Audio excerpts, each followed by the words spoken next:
Theater 5 presents It's a Work of Art.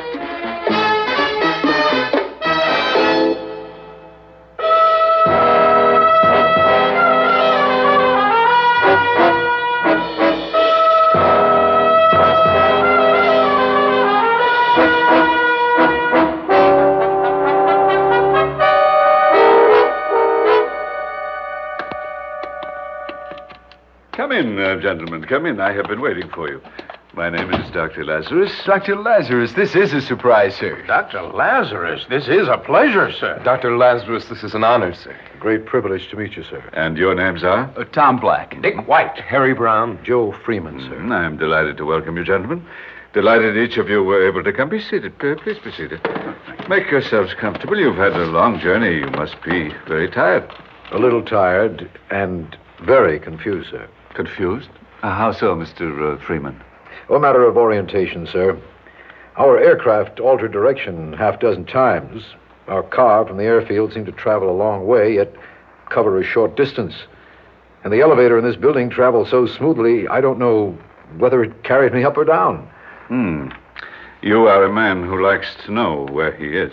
I'm afraid so, sir. No need for apology. A commendable trait. Let me orient you as best I may. Your location, gentlemen, is an isolated and uninhabited point in the northwest sector of the North American continent. You have descended from that point 2,500 feet below the surface of the Earth. You have arrived in the confines of an installation codified as BY-7. A military installation, sir? Military? No, indeed no. Our purpose here is strictly non-military, sir. We are a scientific post. Purely science. Pure science. Needless to add, we operate with government funds, under government contract. But doesn't everyone? Why, sir, is a non-military post under such stringent security? I am not free to supply that information for security reasons. Dr. Lazarus, the rest of us want to say that we have no interest where we are nor how we got here. We know we're here to do a job, and we'd like to get on with it. Whatever it is. Excellent. Proper attitude. Most commendable. Now, first, your general briefing. You four men are now attached to the final phase of the operation classified as Project Adam. You have been screened, scrutinized, and selected as each of you has been found to be topmost personnel in his own field. Allow me to congratulate you on your excellence. Thank you, sir. Thank you, sir. Now, your specific briefing. Project Adam was initiated 21 months ago. Has been in process since that time and has culminated with the completion of this installation. The installation consists of 5 sections. Each section contains certain specific material. Your participation is the correlation and the assemblage of that material. Your program, gentlemen, will progress as follows.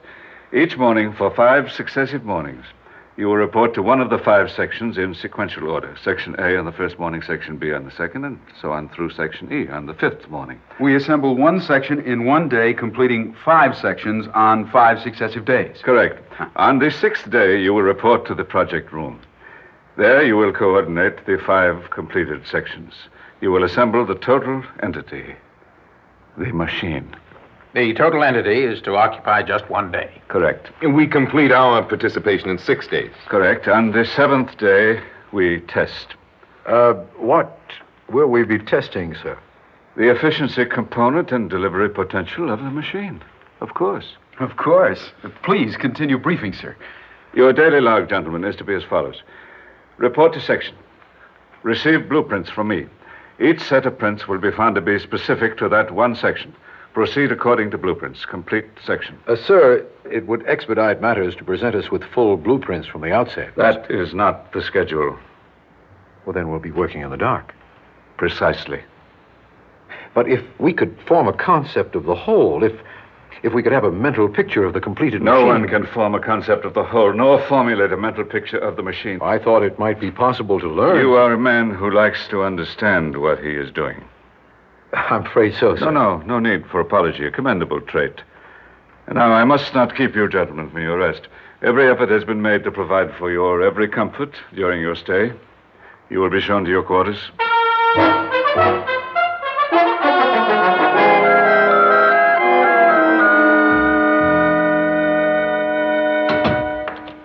Good morning, gentlemen. Well, good morning, sir. And so, we begin. The beginning of the end, you might say. Yes, sir. We're ready. Willing. And anxious, sir. Be good enough to gather round this screen, gentlemen. Thank you. I shall now project upon the screen this day's work. Gentlemen, the blueprints for Section A. It's remarkable. The plans please you, do they? Marvelous, sir. It's remarkable, sir. Ingenious, sir. Most interesting, sir. I'm rather pleased myself, if I do say so. Sir, this project is a terrestrial operation. Terrestrial, Mr. Freeman? As opposed to aerospace? Yes, sir. It is terrestrial. You perceive that by observing the plans? No, sir, from thinking about the title, Project Adam, and the fact that we complete a section each day and finish our work on the 6th day, and the fact that on the 7th day we test, we rest on the 7th day. I don't quite follow. The creation, sir. And God said, let the earth bring forth living creature after his kind, and it was so. And God said, let us make man. So God created man in his own image, male and female created he them. And the morning and the evening were the 6th day.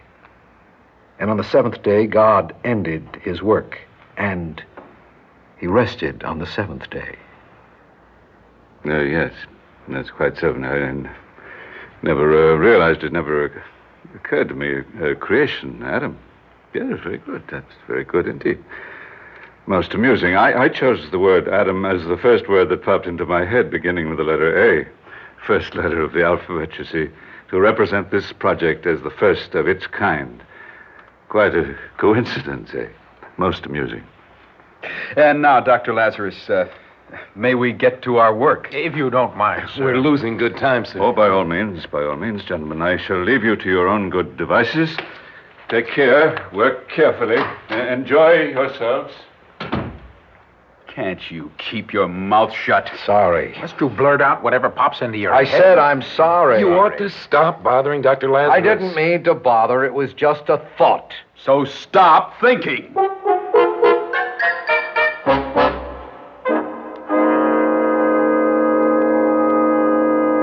Section B, and there she stands. All wrapped up and ready for mailing. Finished.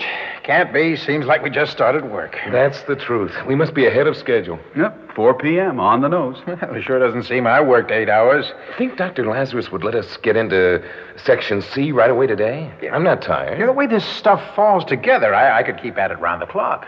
I never worked from prints like these before. It isn't even work. Shall we ask Dr. Lazarus to let us work straight through? Better not. He's set the schedule.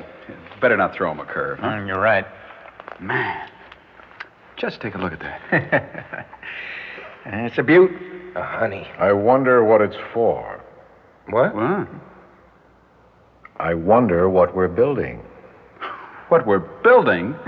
You know what we're building? We're building a machine. What kind of machine? Why are we building it? Why is it needed? When and where will it be used? He's talking again. I'm asking questions, not just talking. Look, what's the difference? If you ask questions, you learn something. When you learn something, you know what you're doing. It's important to know what you're doing. We know what we're doing. we have work to do, we do it. And that's all we have to know. Oh, there's more. You have to know what you're working on. You have to know what you're building. We're through for the day. Now let's go. I wonder what's for dinner. I wonder what's on TV. You've got to ask why. Why? Why?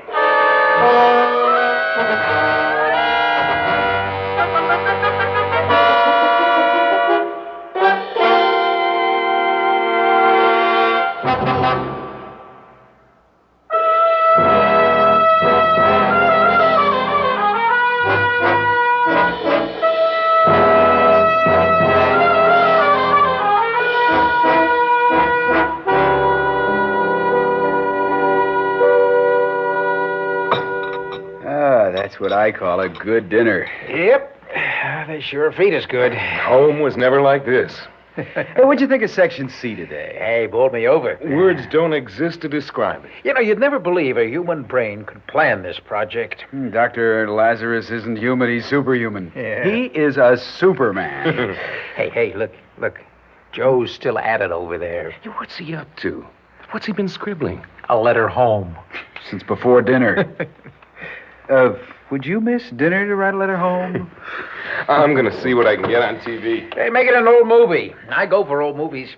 I sure would like to know what he's up to over in that corner. Well, just go ahead and ask him. Yeah, I'll do that. I'll just do that. How's he going? It's rugged. Have you a problem? Yeah, puzzle. I'm trying to make sense from the 3 sections we finished. Are you trying to do what? Fit the 3 sections together. Thought it might give me an idea what the machine will look like. You can't make them fit, huh? Now, there must be some connecting portions that we haven't worked with. And I guess Dr. Lazarus is keeping a few secrets to himself until the last minute. You're a smart man. Good way to keep nosy people from finding out more than's good for them. Look, I tried to tell you that all I want to do is... I've heard what you tried to tell me. Now, you hear me. Don't throw a monkey wrench into the works. I'm not I say you are. You keep poking around. You get Dr. Lazarus down on you. He gets down on you, and he comes down on the rest of us. Now, we're tied to you, like it or not. So you just tear up that paper and put away that pencil, and don't pick it up again. It's 3 days to T-Day. 3 days when you don't scribble on paper and you don't talk. And that, friend, is an order.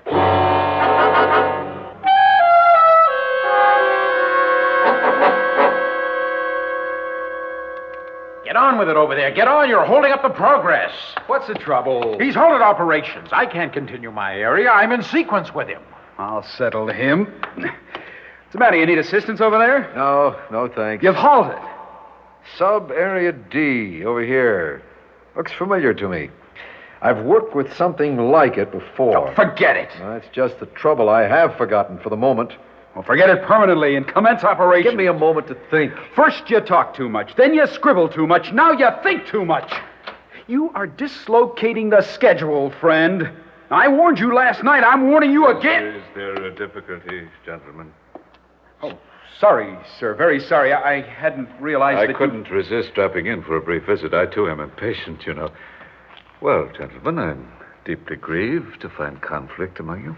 It's my fault, sir. Entirely my fault. I annoy the other men. Oh? Do you now? In what way? I annoy them by asking questions, sir. What is your question? Why is this machine being built? So that we may learn its capacity? Capacity to do what? To perform. Perform in what direction? What is its purpose? Mr. Freeman, yours is an inquiring mind. Mankind's most precious possession is the inquiring mind. But such a mind must be disciplined, must control its range and limit its scope. Without discipline, self-discipline, the questioning mind is worse than useless. It is destructive, sir. I fear, Mr. Freeman, that yours is the undisciplined, inquiring mind. In what way, sir? It asks improper questions, irrelevant questions. It seeks purpose. It asks why. Would you clarify, sir? We are concerned with science. We limit our range and scope to the scientific outlook. Science investigates phenomena. It does not seek purpose. Science seeks to discover the laws governing nature and the universe, and therefore the proper question, the relevant question is, how? How was the universe formed? How was our solar system formed? How does gravity operate? How does life originate on Earth? Always, how? Never, never, why? Never, never, why? Yes, sir, but this machine... When you ask for its purpose, you violate the cardinal rule of scientific procedure. That rule is never anticipate experimental results. Since I must not ask why, I will ask how. I will ask, how do we know we ought to build this machine? All right, that's enough. More than enough. He does not speak for us, sir. We know we must build the machine, Mr. Freeman, because we know we must carry knowledge forward. We must take the body of information gathered for us by previous investigators, and we must enlarge it. We have been led to a point. We must go beyond that point. We must learn what happens next. The machine will tell us.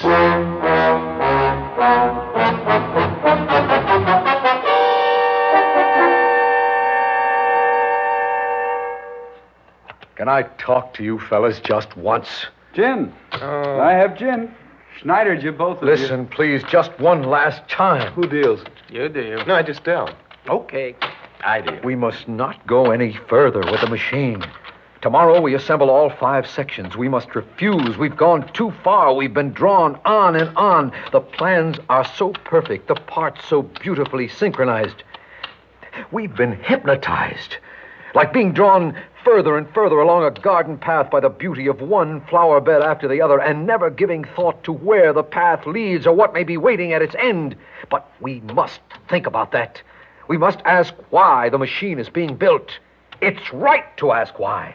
I can't explain it, I can't give reasons, but I know it's right and necessary to ask why. We must refuse to put the machine together tomorrow.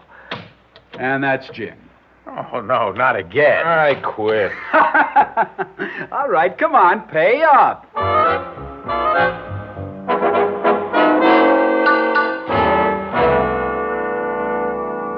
Well done, gentlemen, well done. Now tell me, now that you see the machine in final form, how does it strike you? Oh, never been anything to match it. Never. It's a privilege to have had a hand in building it, sir. Majestic. That's what it is, majestic. Only one way to describe it. A work of art. Yep. That's a work of art. A work of art. And you, Mr. Freeman, you formed no opinion? It is indeed, sir.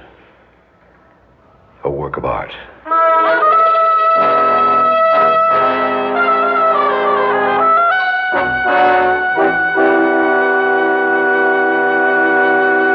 Well, gentlemen, the moment has arrived. That moment we may be forgiven for calling the moment of truth. Yes, sir. Yes, sir.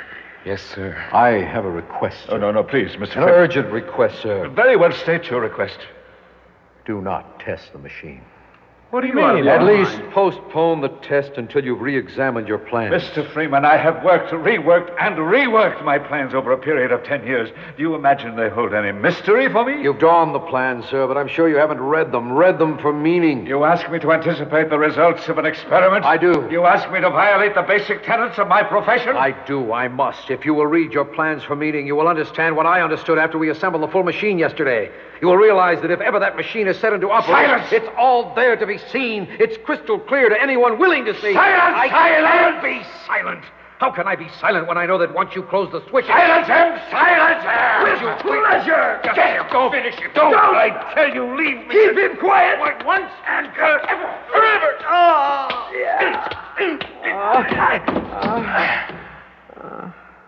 Well, he ought not to have forced us to such extreme action. Take stations. Ready, sir. Ready, sir. Ready, sir. Operate! Area 1 in operation, sir. Area 2 in operation, sir. Area 3 in operation, sir. 4! Area 4! I'll get it, sir. Area 4 in operation, sir. Reverse the reaction. It cannot be done. Deaccelerate the fission. It cannot be done. Break the chain reaction. It cannot be done. The machine must run its course. The machine will destroy us. The machine will destroy all mankind. The machine will destroy the earth. Why? Why? Why? You ask me to anticipate the results of an experiment? I do. Yes, I do. Yes, I do.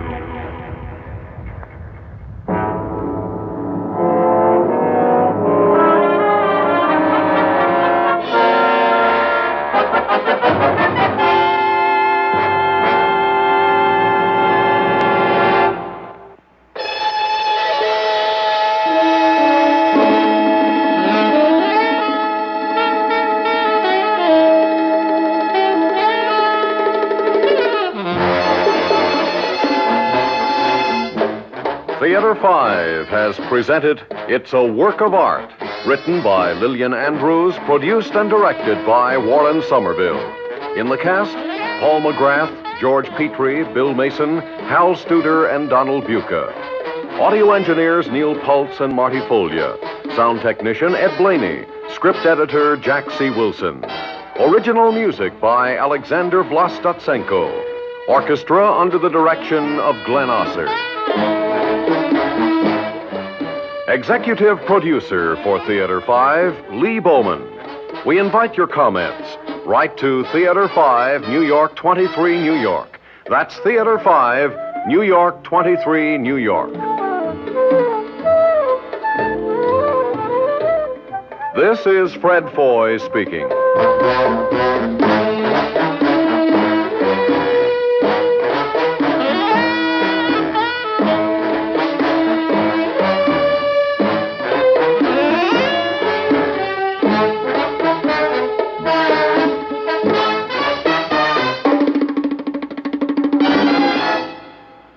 This has been an ABC Radio Network production.